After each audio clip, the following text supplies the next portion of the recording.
নমস্কার বন্ধুরা, সোমা কিচেনে সবাইকে স্বাগত। আজকে বানিয়ে দেখাবো মসুর ডাল ও ডিম দিয়ে একটা দুর্দান্ত স্বাদের একটি রেসিপিটি প্রথম থেকে শেষ পর্যন্ত দেখার অনুরোধ রইল।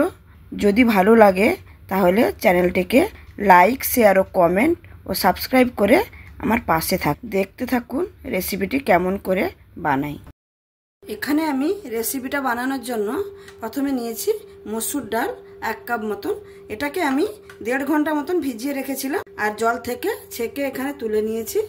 আর নিয়েছি 2টো ডিম, আর এখানে আমি 2টো আলু, মিডিয়াম সাইজের 2টো আলুকে কেটে নিয়েছি। আর এখানে আমি পেঁয়াজ নিয়েছি, টমেটো, কাঁচা লঙ্কা, ধনেপাতা, আর এখানে গোটা গরম মশলা, আর এখানে নিয়েছি আদা রসুনের পেস্ট। তাহলে রেসিপিটা শুরু করি। প্রথমে আমি যেটা করব, একটা মিক্সারের জার নিয়েছি, জারের মধ্যে আমি এই ডালগুলো বেটে নেব। এই ডালটা কিন্তু আমি কোনো জল অ্যাড করিনি, এমনি পিষে নেব, নাহলে ডিম দেওয়ার সঙ্গে সঙ্গে এটা কিন্তু পাতলা হয়ে যেতে পারে। এখানে আমি ডালটাকে একদম সুন্দরভাবে পেস্ট করে নিয়েছি। এবার আমি ডালের মধ্যে কিছু মশলা মাখিয়ে নেব। এখানে আমি দেব সামান্য পরিমাণে একটা কাঁচা লঙ্কাকে আমি একটু কুচি করে নিয়েছি, আর পেঁয়াজ কুচিটা যে আমি রেখেছিলাম সেখান থেকে অর্ধেকটা আমি এখানে একটু দিয়ে দেব। আর আমি দেব এখানে 2টো ডিম যে রেখেছিলাম, ডিম 2টো। বাড়িতে যদি মাছ মাংস না থাকে তাহলে এরকম একটা রেসিপি সুন্দরভাবে বানিয়ে নেওয়া যায়। আর এটা কিন্তু সবাই মিলে খেতেও ভালো লাগবে, আর সব পরিবারে হয়ে যাবে। 2টো ডিম দিয়ে আর 1 কাপ ডাল দিয়ে এটা কিন্তু সুন্দরভাবে সবাই মিলে খাওয়া হয়ে যাবে। এখানে আমি 3 থেকে 4 মিনিটের মতন ভালো করে ফেটিয়ে নিয়েছি। এবার আমি এখানে কিছু গুঁড়ো মশলা দেব, স্বাদ মতো লবণ দেব, সামান্য পরিমাণে একটু হলুদ, আর এখানে আমি কিছু দেব না।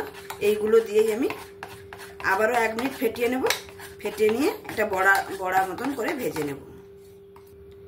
এটা আমার ফেটানো হয়ে গেছে। এবার আমি রান্নার কাছে যাচ্ছি। আমি এখানে একটা কড়াই নিয়ে নিয়েছি। এবার কড়াইটা, গ্যাসটাও জ্বালিয়ে নিয়েছি, কড়াইটা আমার গরম হয়ে গেছে। এবার আমি বড়াটা ভাজার জন্য কিছু পরিমাণে তেলটা দিয়ে দিলাম। তেলটা দিয়ে দিয়েছি। এবার আমি কড়ার চারদিকে ভালো করে তেলটা লাগিয়ে নেব।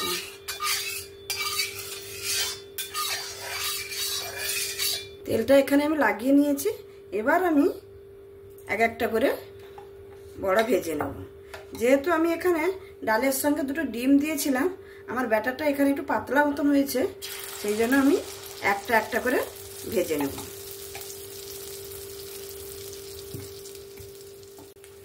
আমার এখানে এক সাইড হয়ে গেছে, আমি উল্টো সাইডটা উল্টে নেব।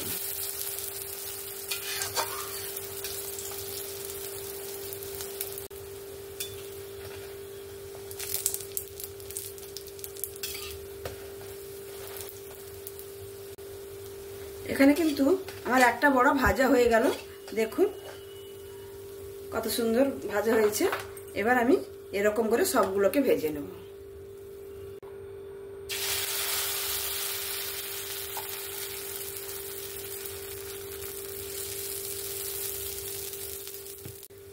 আমার আবারও একটা ভাজা হয়ে গেল। আমি এরকম করে সবগুলো ভেজে নেব। এখানে আমার সবগুলো বড়া কিন্তু ভাজা হয়ে গেল।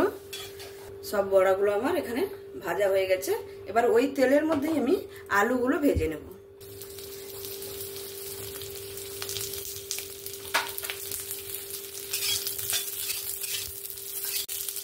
সামান্য লবণ আর সামান্য একটু হলুদ দিয়ে আলুগুলো ভেজে নেব।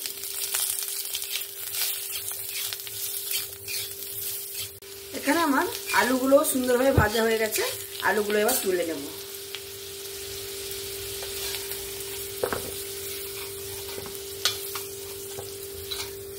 ওই তেলের মধ্যেই আমি সামান্য পরিমাণে আর একটু তেল দিয়ে রান্নাটা করে নেব। তেলটা আমার এখানে গরম হয়ে গেছে। এখানে যে আমি গোটা গরম মশলা আর সামান্য একটু জিরে রেখেছিলাম, সেটা এখানে ফোড়নে দিয়ে দেব।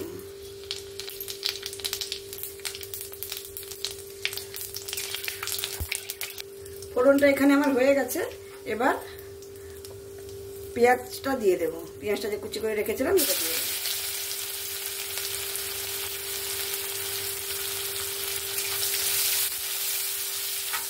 পেঁয়াজটা এখানে হালকা ভাজা হয়ে গেছে। আমি এবার এখানে টমেটোটা দিয়ে দেবো।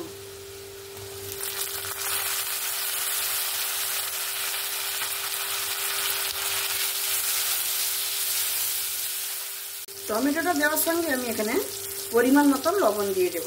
তরকারিতে যতটা পরিমাণ লবণ লাগবে আমি এখানেই দিয়ে দেব। লবণটা দিয়ে দিলে কি হবে, টমেটোটাও নরম হয়ে যাবে। পেঁয়াজ আর টমেটোটা সুন্দরভাবে ভাজা হয়ে গেছে। এবার আমি এখানে আদা রসুনের পেস্টটা যে করে রেখেছি এটা দিয়ে দেব। আদা রসুনের পেস্ট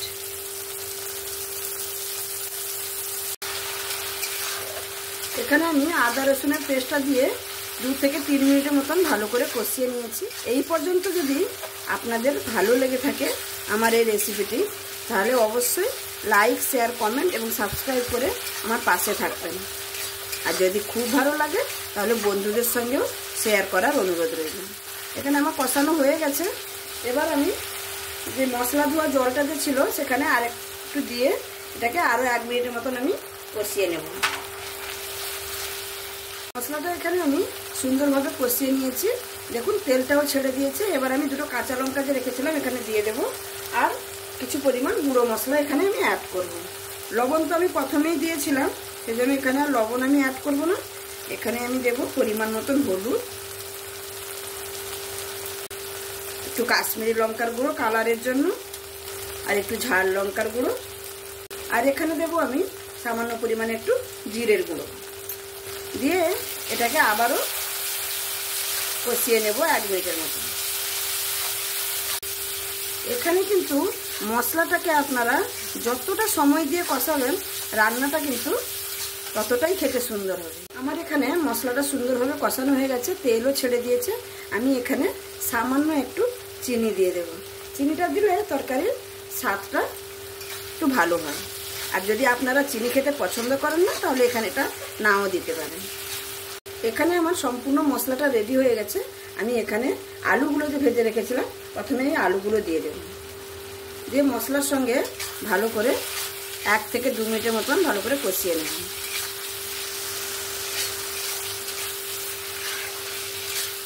আমি এখানে আলুটাকে ভালো করে কষিয়ে নিয়েছি। দেখেই বুঝতে পারছেন কত সুন্দরভাবে আলুটা মশলার সঙ্গে কষিয়ে নিয়েছি। এবার আমি পরিমাণ মতন এখানে জল দিয়ে দেব।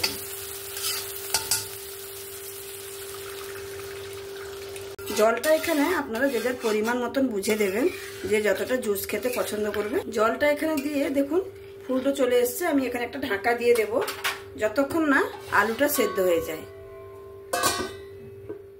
এখানে আমি 5 মিনিটের মতো ঢাকা দিয়ে দিয়েছিলাম। ঢাকনাটা খুলে দেখি আলুটা কত সেদ্ধ হলো। আলুটা কিন্তু একদমই সেদ্ধ হয়ে গেছে। এবার আমি ডাল বড়াগুলো যেটা ভেজে রেখেছি এখানে আমি দিয়ে দেব। এটা যদি আমি আগে দিয়ে দিতাম তাহলে এটা নরম হয়ে যেত, খেতে কিন্তু ভালো লাগতো না। ডাল বড়াটা দেওয়ার পরে 1 থেকে 2 মিনিটের মতো এটাকে খালি ফুটিয়ে নেব। বেশিক্ষণ কিন্তু আর রান্না করব না, খালি ফুটটা উঠে গেলেই আমি এটাকে নামিয়ে নেব। এখানে আমি 1-2 মিনিটের মতন ভালো করে ফুটিয়ে নিয়েছি। দেখুন কিরকম টকবক করে ফুটছে। এই রকম অবস্থায় আমি কিন্তু রেখে দেবো। যেহেতু ডাল আছে আর ডিম আছে, জুসটা কিন্তু ঠান্ডা হয়ে গেলে একদম টেনে নেবে। নামানোর আগে আমি যে ধনেপাতা কুচিটা রেখেছিলাম সেটা দিয়ে, আর আপনারা যদি চান একটু গরম মশলা দেওয়ার জন্য গরম মশলা দিতে পারেন। আমি এখানে দিচ্ছি না, যেহেতু ফোড়নে আমি গরম মশলাটা দিয়েছিলাম সেই জন্য আমি এখানে দিচ্ছি না। রান্নাটা কমপ্লিট। আমি এবার নামিয়ে পরিবেশন করে দেখাচ্ছি। তাহলে বন্ধুরা দেখতেই পেলেন আমি রেসিপিটা কি করে বানালাম।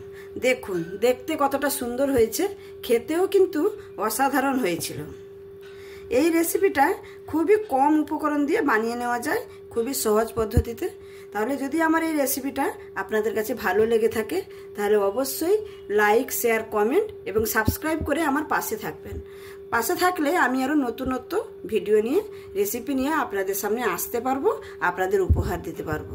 তাহলে আজকের মতন আমি এখানেই শেষ করছি। আবার দেখা হবে অন্য কোনো দিন অন্য কোনো রেসিপি নিয়ে। আজকের মতন সবাই ভালো থাকবেন, সুস্থ থাকবেন, সাবধানে থাকবেন। ধন্যবাদ।